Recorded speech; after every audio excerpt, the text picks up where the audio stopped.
Francesco, this is a huge announcement today. We've been focusing very much on corporate targets in the lead up to COP26 and beyond. Now what we're seeing is your company press the accelerator much faster on net zero, and that's direct and indirect emissions. What is it going to take to achieve this target by 2040?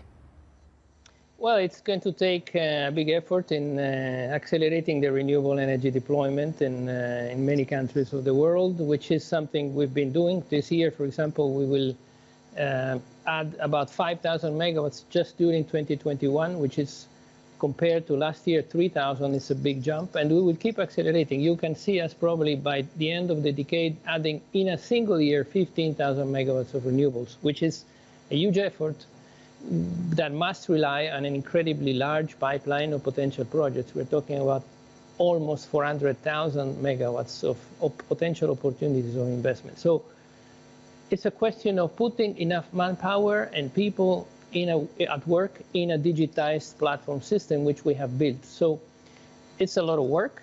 It's a lot of capex. It's a lot of money put at work. But the opportunities are there. We can do it. And therefore, we think this decade will show that companies can decarbonize, provided they really focus on it. Francesco, one of the messages around this climate challenge has been that we need coordination. That's at a global level, a country level, a sector, industry and corporate level. Just walk us through how your commitment today helps other companies also achieve their green targets earlier. Well, let's say this.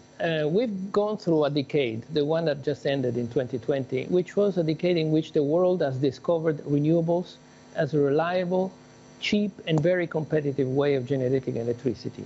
This will continue through the next decade, but it's no more news. It's a fact.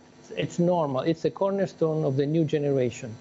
What will happen this next decade, in our view, is something that is already creeping in, which is the progressive shift of energy consumption into electricity, which is progressively decarbonized.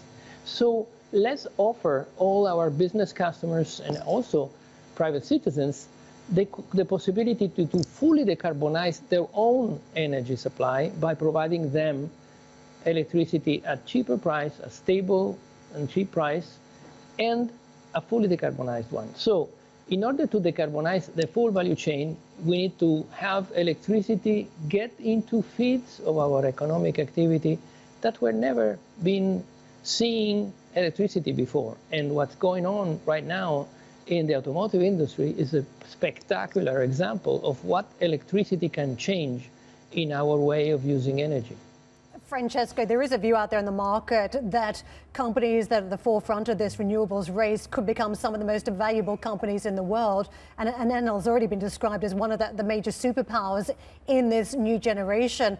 Is there a first mover advantage to build up renewables very, very quickly at this stage?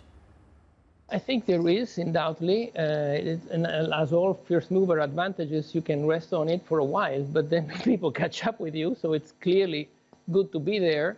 But you have to go to the next step. And the next step is, it's not just because you build the renewables, but you have to have a customer base to whom you can supply decarbonized electricity and help them shift out of fossil fuel consumption into electricity. And to do that, you need to fully digitize your operations in that field. So we worked the last 3-5 years, actually, in fully digitizing our company, putting everything into the cloud, and also creating platform with which you can interface with customers in a very friendly way and have data that can help you guide yourself and them into this navigation of electrification of consumption. So it's a new decade, and I would call it the decade of electrification. The one that passed was the decade of renewables.